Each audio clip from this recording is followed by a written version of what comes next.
Hello and welcome to this week's episode of Box Office Receipts for the weekend of December 6th, 2019. I'm your host Tyler Callahan and we got the usual stuff, but I want to move this along because we got a special movie to talk about. So here's the weekend top 5. In first place for the third weekend in a row is Frozen 2 with $35.1 million for a total of $338 million.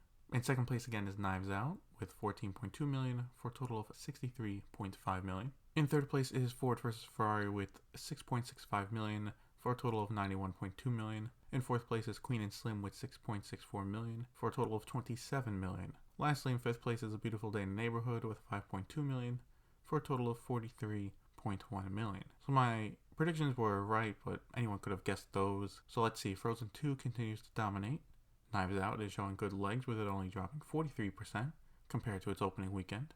Same thing goes for Queen and Slim, only dropping 44%. But let's get to what was the news this weekend, and that was the Playmobil movie. Now I said it was guaranteed to do less than 10 million, and even under 5 million was possible. What I did not think was that under $1 million could even happen. Yet here we are, with it coming in at $656,000. This makes it the third worst opening of all time for movies releasing at over 2,000 theaters. For the record, Playmobil opened with 2,337. So, what the fuck happened here? Well, a few things. First, The Hollywood Reporter is saying that STX, which has the domestic rights for the movie, only spent around $3 million on marketing, which is not a lot. That was also combined with the fact that they offered the movie for $5 for a ticket instead of, 10, 12, whatever. And it is reported that a lot of theaters did offer it at that price. The idea was to gather more interest, but it looked like it hurt even more. Really, if they were going to go cheap with the advertising, tickets should have been full price, because I see where they were coming from with the $5 idea. It's a good idea. The issue is that no one knew about it. Like I said last week, I saw the trailer for the movie for the first time when watching Frozen 2. In no way was I told during the trailer tickets would be $5 opening weekend. If you are going to have that, you need to balance it out with tons of people coming to watch it, which means you need to advertise the shit out of it.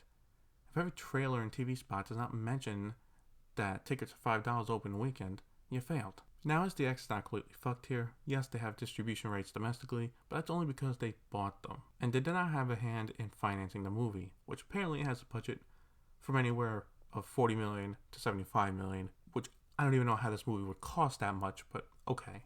So they will take a loss, no doubt, but it's only really about how much they paid for the rights, plus the $3 million in marketing. Well, still, this is not a good record to have, and what an absolute failure. And I'm surprised 2019 is still giving us more surprises. Now it's time for some international numbers. Frozen 2 is at $582 million with a worldwide total of $922 million.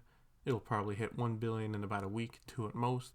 Knives Out is at $60.6 million internationally for a worldwide total of $125.4 million. Ford vs. Ferrari is at $76.5 million for a worldwide total of $168.3 million. Midway is at $120 million worldwide. And I guess we gotta talk about it. Playmobil is currently $13.1 million worldwide, so even with $40 million budget, this is still a bomb. Now, finally, we got some fresh movies. First, we got the biggest of the weekend with Jumanji 3, aka Jumanji the Next Level. We then have another movie from Clint Eastwood with Richard Jewell. We have a horror comedy with Black Christmas, and in limited release, Bombshell and Uncut Gems. Of all the new horror movies, Jumanji will take first place, and so far reviews have been decent, with the only issue being it is more of the same from the last one. Then between Black Christmas and Richard Jewell, I'm going to go with Richard Jewell. It will be a close race, but I do think it'll edge out Black Christmas. So my weekend top 5 are in first place, Jumanji the Next Level. Second place, Frozen 2. Third place, Richard Jewell. Fourth place, Black Christmas. And in fifth place, Knives Out. Alright, and that is it for this week's episode of Box Office Receipts. What do you think the top 5 will be like? Let me know on Instagram at Tyler Callahan Media and on Facebook. Link to the page is in the bio. Thanks for listening, and we'll see you next week.